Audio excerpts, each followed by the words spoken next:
community. I am here today with the fabulous Martyca Christian as we bring to you updates to the screening process of TSA post COVID-19. Welcome, Martyca. So glad to have you today. No problem. Thank you for having me. Of course, of course. So I'm going to jump right into it and let the people get to know you a little bit better. So tell everyone why the Transportation Security Administration. For those that haven't had the pleasure of meeting you, take a few moments to let them get to know you.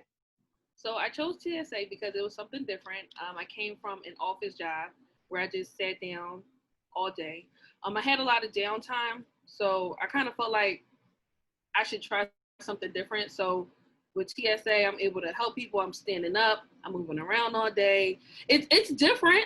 It's a job that you have to have patience for, but as with any job, it's not for everybody.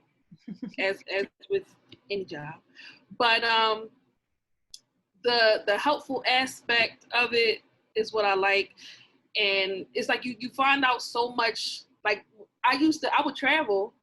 And I never knew, it's just, you never know what's really happening. You never know somebody else's job until you're actually on the shoe is on the other foot. Mm-hmm. So it's interesting. I've been there 3 years now. So I just hit 3 years. So it's not that bad. It is what you make it. And you're a supervisor, if I'm not mistaken, correct? No, look, she's like. I am a regular officer. I'm an officer. Oh, fair enough. That's cool. She's like, no. No worries. Well, with that being said, tell us a little bit more about what it's like being a TSA security officer. So a day in the life, I start work at 3:30 a.m. Wow. So, yes. It's not really, see, this is one thing. Me, I feel like on the one side, it's kind of like, I don't know if you guys feel rushed when you're coming through, because everyone knows nobody likes TSA. But we're really not bad. It's literally, if you just listen to what we say, things will go smooth. But it's interesting, of course, dealing with a lot of people. This was my first job. I actually had to interact with other people like that. So for me, that was a big change, just having to deal with everyone else's personalities. We're dealing with people from all over the world. Mm-hmm. So sometimes it's a language barrier, things like that, but you just have to adjust. It's a job you really have, and with the job anyway, you have to adjust. You have to be able to switch from one function to another function. Mm-hmm. You can't let things, you can't rush. You cannot rush because it's an important job. And some people don't know the importance of our job. It's very important. You can't rush. So if your bag may take a little bit longer to come out, it's a reason. Everything happens there for a reason. Yeah. But a day is, a day. I feel like no day is really the same. I feel like there's always a little bit. You get used to it. But with this COVID, I guess we'll talk about that later. Yeah. But every day it's literally something. You can go through all the training, and then you think you got it down pat, and then it's a loophole thrown. Like, okay, well, I didn't learn this, but everything for training, there's always gray areas. So it's always going to be something happening that you don't know about. Mm-hmm. And we pull out, we go and figure it out. Whether you ask the supervisor or you go back to the training books to figure out hold on. Hold on, let me say that again. You're fine. My ring light on, I'm hot. Okay, what was I saying? Okay. No, every day is different. There's a lot of things that happens that you may think you know everything, but then something else happens and you're like, wow, that never happened before. So you just go to somebody higher. You can even go to another coworker who may have been there longer than you. A lot of people are helpful. Most people are helpful to the people who are there who may have just started. A lot of people do come to me for help as well. And I have no problem with helping anybody, showing anybody something, letting them know what it is and things like that. But it's not bad. 8 hours, the 8 hours, it's fine. It's okay. It's not, and it's not a hard job. That's the thing. It's not a hard job. Yeah, I feel like it's just from the outside looking in, people just. I was just gonna say, yeah, I feel like there's so many myths and common misconceptions when it comes to TSA officers that really just need to be debunked, if you will, or demythed. Yes. You know, because I'll tell you, it's lovable. And I will say this, like, I travel very often, and right. I always make it a priority to take a moment and just acknowledge the TSA officers, because as you mentioned, you're seeing so many people all day long, all walks of lives, and all different countries. And it makes a difference when somebody just acknowledges that, you know, you're present, you know. So we really, really appreciate it. We really appreciate it. And it's people who I could just, if it's a person come in, a single mom with kids, it's her first time traveling. They appreciate us just helping them. Like, we'll go help them. We'll grab your things, take it to the back, and they really, really, really appreciate that. It's the little thing. Mm-hmm. I agree. You had started to touch on, you know, our current state of the world, if you will. So let's kind of switch gears and talk a little bit about the elephant in the room right now. This pandemic has really put a pause on everyone's lives. So how do you think it will affect the future of travel? And how have you really been using this time to pivot yourself and really grow from the experience? It's one thing you would just never think that you would go through something like this. It's just so surreal that it's actually happening to us. The masks, I can't stand it. Wearing it, but it's the new norm. We have to do it, and with travel now, it's like it's everywhere that you have to have a mask now. You have to, and it's you know, some people may feel like they're above it, but everybody needs to be safe. Everybody needs to be protected. So once COVID hit, you know, we social distanced, where we had can I say this? We kind of just had what do you call it? They fixed our schedule so everybody won't be so one on top of the other. Yeah. Because everyone international is down. So we did do that, and it started to pick up. Now it's picking up, but we do have some changes where normally toiletries have to be 3.4 ounces, but if you have hand sanitizer, you can have that up to 12 ounces now. We just will have to, you know, check it, but that is one change that we had. And of course, everyone has to have a mask on. Right. But for me, like, since I had a lot of downtime now, I've kind of touched on my, like, creative side at home, trying to get my lifestyle together, eating healthier, taking care of my skin, stuff like that. Because I have so much time, maybe I have a business plan in mind. So, you know, I've had enough time to write things down and think about what I really wanted to do and stuff like that, all while still being safe. Thinking of ideas for my daughter to do. She's very creative as well. She can draw really good. So thinking about different ideas for her as well. So that's what I've been doing during this whole, and it's like now at the airport, it's like kind of like the passengers want a social distance, but it's kind of hard too. Yeah. And then they're about to get on a plane.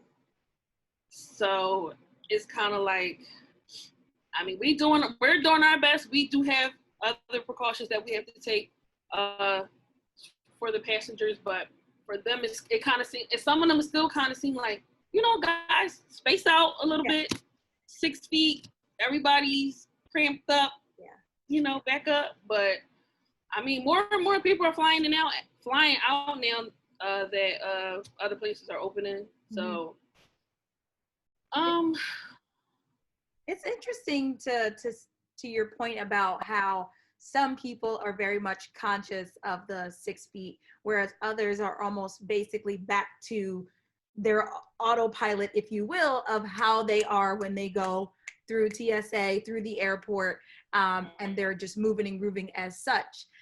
So to the point about like how the future of travel will be affected, it's going to be very interesting to take note of the different markers on the ground that kind of tell you where to stand when you are going through the process, and just again being aware of your surroundings and how your proximity is in versus someone else's. But to your point, I mean, I feel like I am almost that traveler that's been doing it for so long, it becomes second nature on how I operate through this process.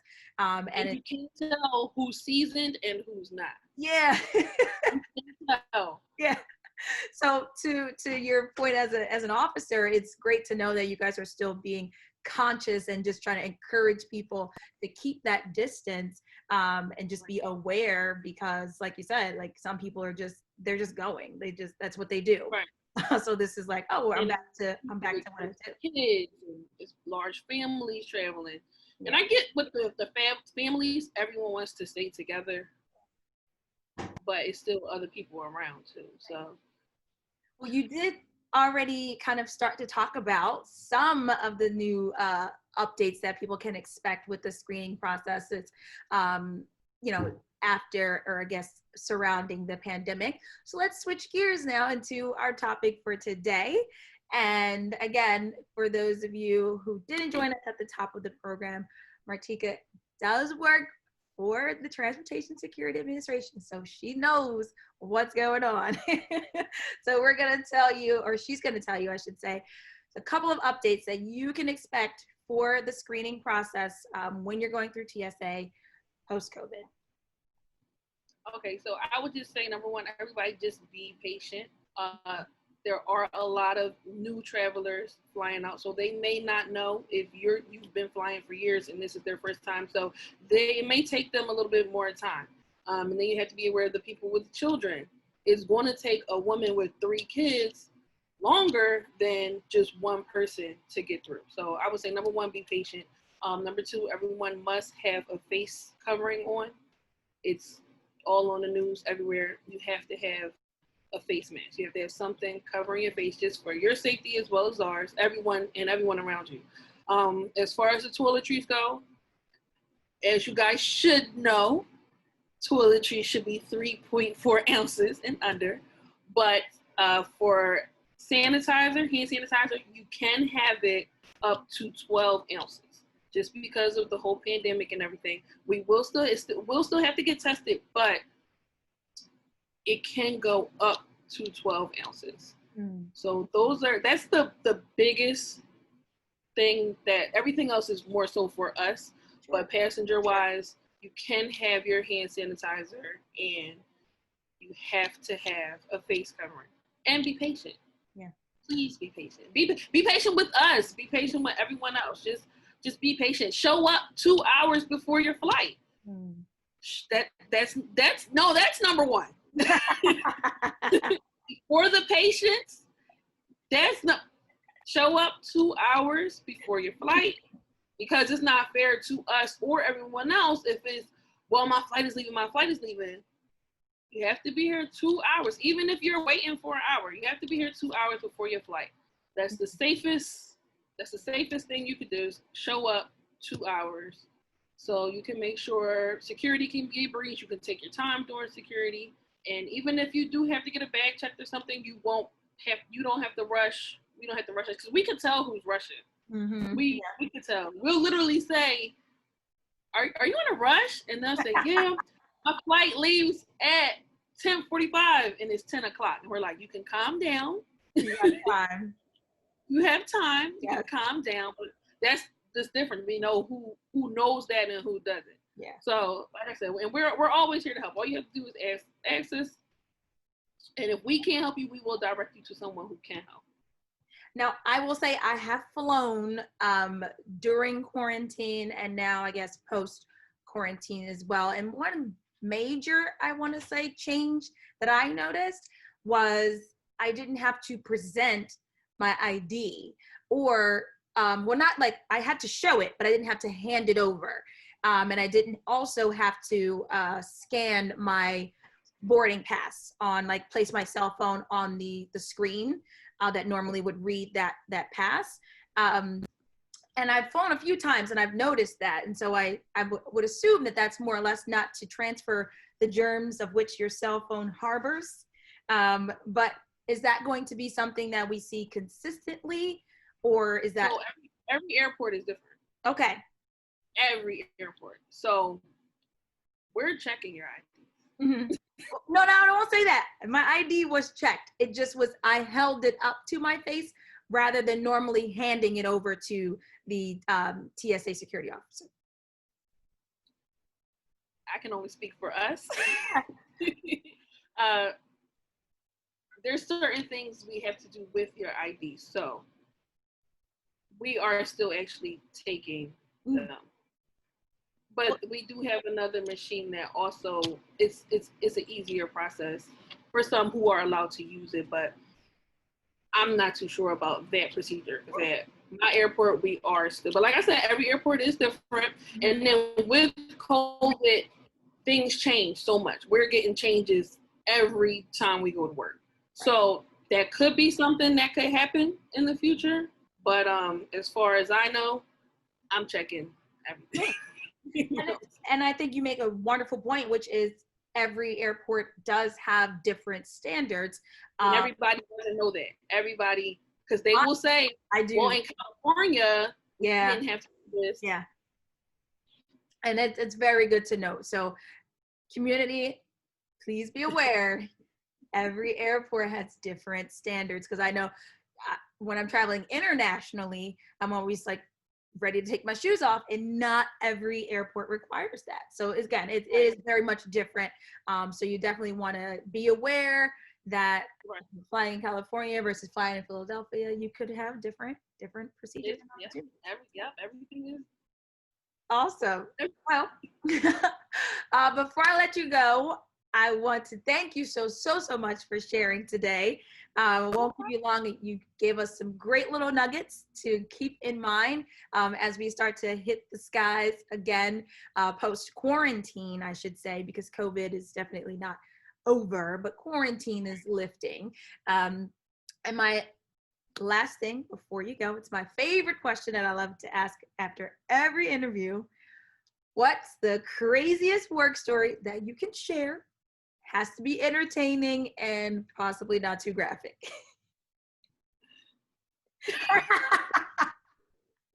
And that face is perfect.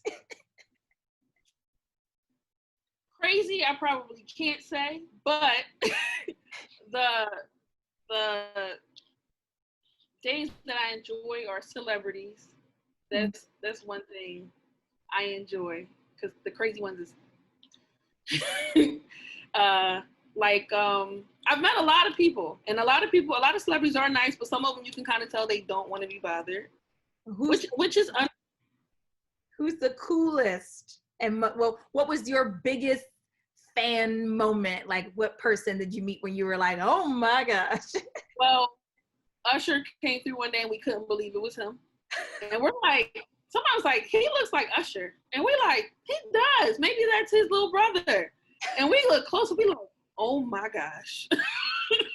We like, it's really him. But he had security kind of with him, so, and he was with his family. But Waka Flocka was the coolest. I saw him and I went up to him and I said, can I take a picture? And he's like, can you take a picture? Of course you can take a picture. He wrote on our board. He was really, really cool. Most of them are cool, but like I saw Lil Jon and I wanted to say, what? So bad? But you could just tell. So I just let him go. But I did see Martyca and I was a little starstruck because she was always my favorite singer. So when I saw her, I couldn't believe it. And I'm literally, she's talking to me and I'm like, oh my gosh. Right.